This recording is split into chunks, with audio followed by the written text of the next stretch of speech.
আগামী 6 মে 2025 মঙ্গলবার সকাল 10:30টায় বাংলাদেশে প্রত্যাবর্তন তিনি করবেন।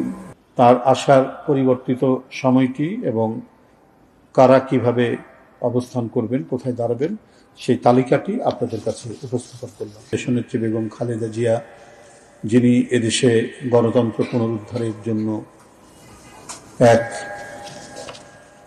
অদম্য সাহসের উপর ভর করে যিনি লড়াই করেছেন, শত নিপীড়ন, নির্যাতন, অত্যাচার ভোগ করেছেন, তিনি জীবন মৃত্যুর সন্ধিক্ষণে দাঁড়িয়েও আপোষ করেননি।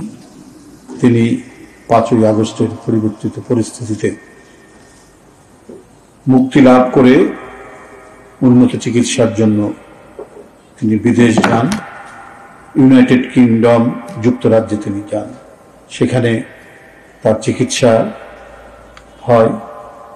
তিনি চিকিৎসা শেষে আগামীকাল ফিরে আসার কথা ছিল, সেটি আগামী পরশুদিন তিনি আসবেন। আগামী 6 মে 2025 মঙ্গলবার সকাল 10:30টায় বাংলাদেশে প্রত্যাবর্তন তিনি করবেন। তার প্রত্যাবর্তন উপলক্ষে অভ্যর্থনা জানানোর জন্য বিএনপি ও অঙ্গ সহযোগী সংগঠনের যে অবস্থান, সে অবস্থানটি আপনাদের সামনে তুলে ধরছি। মহানগর উত্তর বিএনপি থাকবে বিমানবন্দর থেকে লা মেরিডিয়ান হোটেল পর্যন্ত, ছাত্রদল থাকবে লা মেরিডিয়ান হোটেল থেকে খিলক্ষেত পর্যন্ত, যুবদল খিলক্ষেত থেকে হোটেল রেডিসন, মহানগর দক্ষিণ বিএনপি হোটেল রেডিসন থেকে আর্মি স্টেডিয়াম, স্বেচ্ছাসেবক দল আর্মি স্টেডিয়াম থেকে বনানী কবরস্থান, কৃষক দল বনানী কবরস্থান থেকে কাকলি মোড়, শ্রমিক দল কাকলি মোড় থেকে বনানী শেরাটন হোটেল, ওলামা দল প্লাস তাঁতি দল, জাসাস মৎস্যজীবী দল থাকবে বনানী শেরাটন হোটেল থেকে বনানী কাঁচা বাজার, মুক্তিযোদ্ধা দল এবং সকল পেশাজীবী সংগঠন বনানী কাঁচা বাজার থেকে গুলশান 2 পর্যন্ত, মহিলা দল থাকবে গুলশান 2 থেকে গুলশান 2 গোল চত্বর থেকে গুলশান এভিনিউ রোড।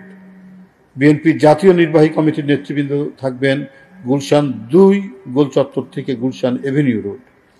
বিভিন্ন জেলা থেকে আগত নেতাকর্মী যার যার সুবিধা মতো অবস্থানে অবস্থান করবেন। বিমানবন্দর এবং মাননীয় চেয়ারপারসনের বাসভবনে সেখানে কেউ আকস্মিকভাবে সেখানে প্রবেশ করবেন না, প্রবেশ করতে পারবে না। সকল নেতাকর্মী দলীয় পতাকা এবং জাতীয় পতাকা হাতে রাস্তার একপাশে দাঁড়াবে। মাননীয় চেয়ারপারসনের গাড়ির সঙ্গে মোটরসাইকেল এবং হাঁটা চলাচল করা সম্পূর্ণরূপে নিষেধ করা হয়েছে তার পক্ষ থেকে। এই তার আসার পরিবর্তিত সময়টি এবং কারা কিভাবে অবস্থান করবেন, কোথায় দাঁড়াবেন, সেই তালিকাটি আপনাদের কাছে উপস্থাপন করলাম।